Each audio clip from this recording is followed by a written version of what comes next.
이번 순서는요, 우리 이웃들의 살아가는 이야기를 들어보는 핫피플 시간입니다.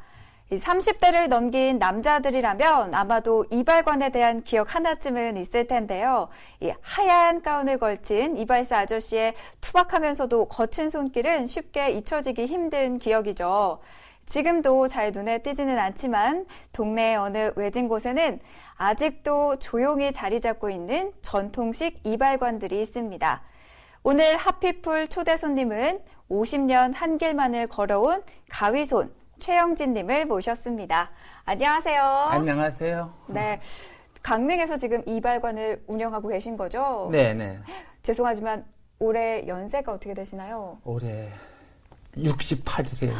68세. 예, 와. 68살. 와, 68세가 되셨는데 그렇다면 언제부터 이런 이발 일을 하게 되신 거예요? 그러니까 67년도에 17살 때 이발소에 들어왔어요. 17살. 그때서부터 지금까지 이 직업 한 번도 변경해보지 않고 이 직업 하고 있어요. 정말 반세기가 넘는 시간 동안. 근데 어쩌다가 그렇게 어린 나이에 이발을 시작하게 되셨어요?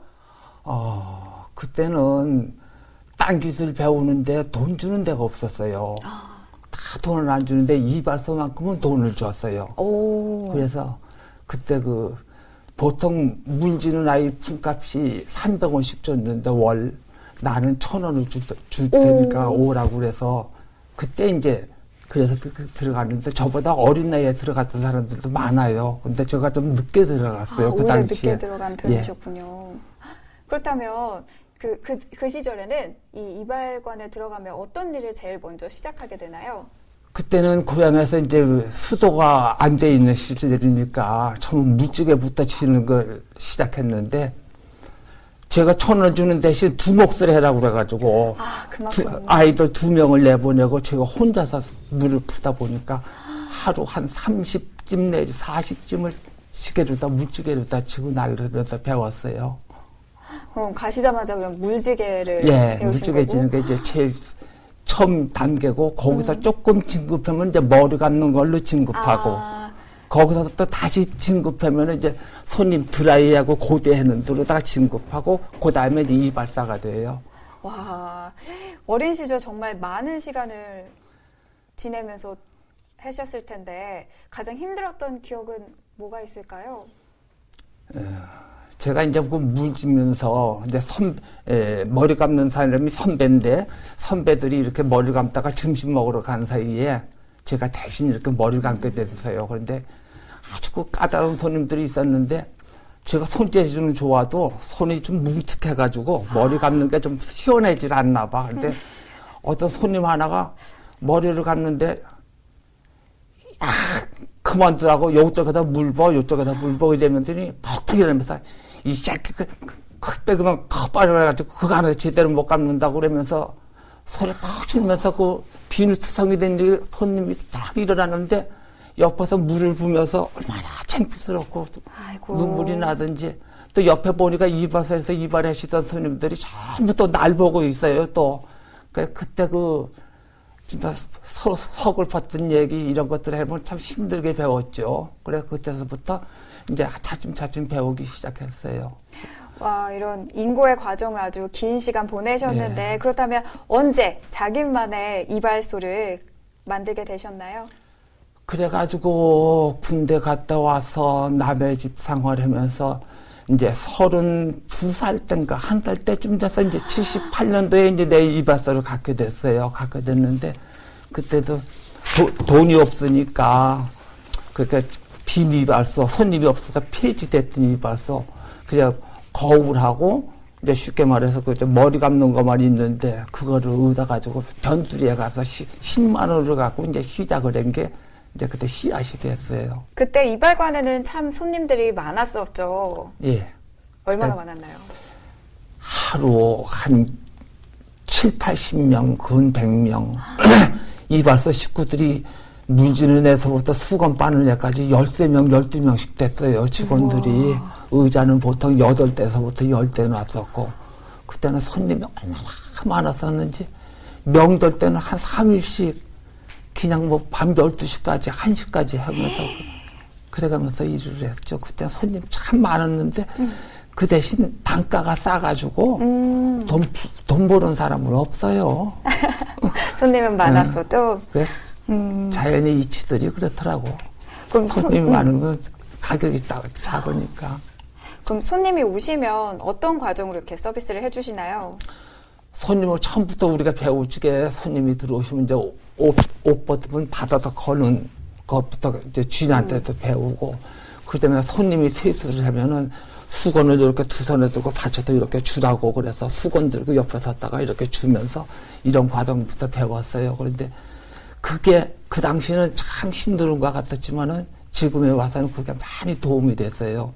왜냐면 손님 대하는 게 그 아무리 어리거나 가난한 사람들이 오거나 그런 그 관계없이 내가 손님이다, 이분은 왕이다, 이런 마음이 자연적으로 생기니까 그게 동정심이 생기니까 그 손님도 이제 단골이 되는 거죠. 그게 이제 어렵다고 생각하면 힘들었는데 지금은 다 그래가지고 손님들이 많아요. 제가 아까 명함을 잠깐 봤는데요. 거기에 예. 도장도 파신다고 돼 있더라고요. 도장은 우리 이발소 앞에 자전차포가 있었는데 거기서 이제 쇠도 부러진 걸 내빌더라고요. 그래서 그거를 갖다가 칼을 만들어가지고 도장을 빼빠도 없으니까 그 당시에는 그 바닥에다가 문질러서 갈아가지고 내 이름부터 판 게, 근데 또 직원들이 이제 내 거 좀 파다와 이랬거든요. 그래서 이제 저 화천 가서 이발소를 처음 내 직업을 가져서 이발소를 차렸을 적에 그때 이제 군부대 도장을 새기게 되면서부터 전문적으로 하게 됐어요. 또 이발관을 또 보니까 그림도 그리시나 봐요. 그림도 예쁘게 있고. 그림도 그리게 된 거는 이제 그 당시 어렸을 적에 친구들을 따라서 돈을 쓸 수가 없었어요. 그러니 이제 쉬는 날이면은 남하고 어울리기가 싫어서 혼자 이발소에서 문 닫고 들어가서 벽에 걸렸던 그 이발소 그림들을 보고 따라 그려놓고 그랬던 게 시작이 됐어요. 그래가지고 지금도 이제 시간이 좀 많이 손님이 없고 그러면은 그림 그리면서 시간을 보내고 그래요. 손재주가 굉장히 좋으신가 봐요. 타고났겠죠. 뭐 배운 거는 아니지만. 예, 그래서 그냥 눈으로 보는 거는 기계든 뭐든 그저 뜯으면 자연히 그게 떠올라요. 이게 어떻게 돼서 그랬대. 처음 뜯는 기계도 보면은 원리가 생각나고 그래요. 그냥 그림을 보고 따라 그리셨다고 하셨는데, 예. 그렇다면 가정 형편이 좋아서 유복하게 자랐다면 혹시 미술을 전공하셨을까요? 못했을 것 같아요. 왜냐면은 미술 하시는 분 쳐놓고 참 먹고 살기 쉽지가 않거든요. 제가 그걸 알기 때문에 저는 내 직업이 그러니까 이발계통보다도 뭐 고치고 이런 수리했는데 그런 기술을 배웠으면 했었는데 이발을 배우게 된 거예요. 근데 미술은 전공가 아니었을 거예요. 그랬을 거군요. 그런데 그래도 주로 그림을 취미로 그리시면 어떤 그림들을 많이 그리고 계세요? 대로 이제 처음 쉬운 게 이제 풍경화거든요. 풍경화부터 그리기 시작하다가 이제 인물화를 요즘 그리는데 인물화가 그리기가 그렇게 힘들어요. 남의 걸 보질 않고 방법을 모르니까 그래서 혼자 이제 이런 색깔은 저렇게 나온다, 저런 색깔은 나온다, 이렇게 알게 돼갖고 그리면서 시작했는데 요즘은 주로 이제 인물화를 배우려고 좀 그래요. 기계도 잘 다루신다고 들었어요. 예. 참 만지다 보니까 이발소 그때 처음 들어와서 물지면서도 손재주가 있으니까 그때 주인이 전기가 막 나가거나 뭐 드라이가 망가지거나 그러면 이발소에서 계급은 제일 낮지만 내가 그래도 그거 전부 곤치고 이랬거든요. 그래서 그때서부터 취미가 있어서 지금은 이발관에 손님들이 다들 그렇게 선풍기 고장난 거, 뭐 비디오, 옛날에 그 텔레비전 같은 거 전부 갖고 와요. 그래서 그런 것들을 곤쳐주고 그러면은 그 손님들은 이제 영원한 단골들이 되고 아직까지 저는 그 이발하고 도장 외에는 수고비를 받은 적이 없어요. 근데 그분들이 이제 고맙다고 뭐 음료수도 사갖고 오고 뭐 이런 분들이 많아요. 그래서 그렇게 하면서 단골들을 잡는 거죠. 뭐 그래서 이제 그분들이 20년 단골, 뭐 15년 단골 이래가지고 전자제품 수리를 했는데 어제도 뭐 어느 운전하시는 분이 와서 카팩을 만들어 달라고 해서 거기다 카팩도 만들어 주고. 예. 그래서 기계들을 많이 봐요. 그게 또 취미예요. 그리고 처음 보는 기계도 일단 뜯으면은 그게 원리가 이렇게 생각이 나고, 아, 이게 어떻게 돼서 어떻게 된다는 걸 알게 되고, 또 고치게 되고 그래요. 뭐 부품도 가르치고 막 그러는데요. 와, 정말 대단하세요. 이렇게 가게 가보니까요. 예. 손자 사진을 가게에 이렇게 달아두셨더라고요. 예. 그 손자 사랑이 남다르신 것 같은데 남다른 사연이 있으시다고요. 그래요. 그 아들이 갑자기 사고 그러다가 없어지는 바람에 그 아이에게 모든 책임이 나한테 돌아왔고 또 내가 살아있는 동안을 그 손자를 돌봐야 될 것 같아서 또 애가 또 내 새끼가 아니라 그 같아 잘생겼어요. 그래서 이뻐서 그것도 이제 USB에다가 사진을 이렇게 담아가지고 간판집을 내가 가서 가로 메시지, 세로 메시지를 다 만들어 달라고 그래가지고 내가 간판 붙이고 글씨도 전부 내가 그 칼로 오려서 간판 다 하고 그런 거예요. 손주 얼굴도 그려보신 적 있으세요? 아직 못 그려봤어요. 왜냐면은 시작을 해볼래도 이제 쉬운 것부터 해보느라고 아직은 못 그려봤는데 이제 손주 얼굴도 그려봐야죠. 식구들도. 저희 집사람 초상화는 내가 그렸었어요. 그래서 집사람 초상화는 있어요. 아, 그러셨구나. 그러면 이왕 방송을 통해서 네. 가족들에게 전하고 싶은 한마디가 있다면 마음껏 해주세요. 너무나 없는데 와가지고 초장과 고생 많이 했어요.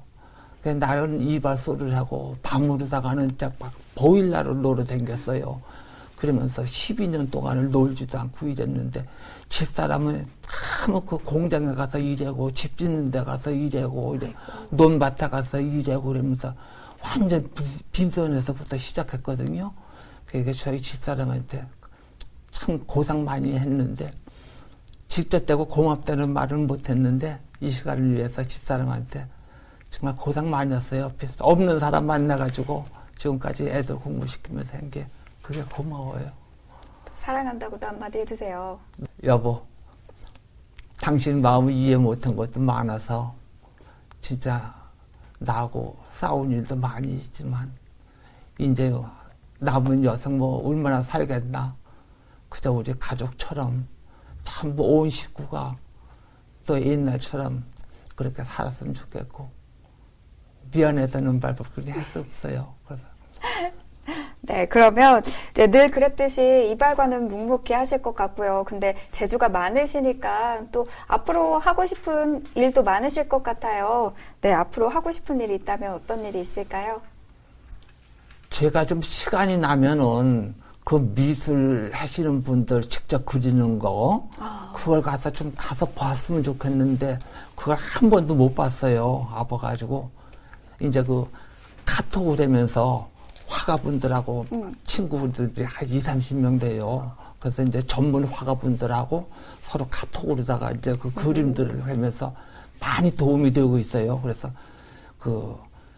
이제 그분들도 수준은 저하고 하늘과 차이가 미대들 나오신 분들인데 내 카톡 들어와 보고 이해를 하면서 친구를 받아주는데 사실 카톡에 들어가 보면은 우리 나이 때는 컴퓨터 만지는 사람이 없어서 전부 젊은 분들만 하고 지금 친구가 돼 있어요. 그러니까 그분들하고 같이 이제 배우는데 내가 하고 싶은 시간이 있으면은 그 초상화 그리고 뭐 그리는 거 직접 가서 한번 봤으면은 그게 소원인데 그게 안 될 것 같아요. 아, 아닙니다. 꼭 시간 내셔서 네. 꼭 공부도 많이 하시고 전시회도 많이 다니셔서 네. 그림도 잘 많이 그리시고 예. 전시회도 여셨으면 좋겠어요. 아이, 그래 형편은 안 돼요. 그림이 아직까지 초보자라서 하지만 그래도 꼭 꿈은 그렇지만은 이루어지진 않겠죠. 저는 내 직업이 이발이니까 그저 서 있는 동안 힘 닿는 데까지 이 일을 하고 싶어요. 그게 천직이고 그러면서 아직까지 내 일이 힘들다고 하는 생각을 한 번도 안 해봤어요. 그래서 늘 눈 뜨면 나오고 누가 뭐 들어갈 때까지 그저 성심과 손님들한테 잘해주는 거 그게 이제 내 일이죠. 뭐 꿈은 그림인데 네. 그저 내 일 천직을 그저 버리지 않고 다 해야죠. 뭐. 네, 앞으로도 제가 이발관도 네. 또 미술도 제가 네. 응원해 드리도록 하겠습니다. 네, 감사합니다. 네. 오늘 핫피플 첫 번째 시간은 노 이발사 재주 많은 최영진님을 만나봤습니다. 이야기를 듣다 보니까 힘든 세대를 살아온 우리네 모든 부모님의 이야기 같아서 더 뭉클하기도 했습니다. 오랜 기간 수많은 가게가 생겨났다가 사라졌지만 최영진님의 이발관만큼은 그 자리를 묵묵히 지켜내고 있는데요. 옛 이발관을 기억하는 많은 분들이 오늘 최영진님을 통해 기억 한켠에 묻어두었던 추억을 떠올려 보셨을 것 같습니다. 오늘 진솔한 이야기 들려주셔서 고맙습니다. 감사합니다.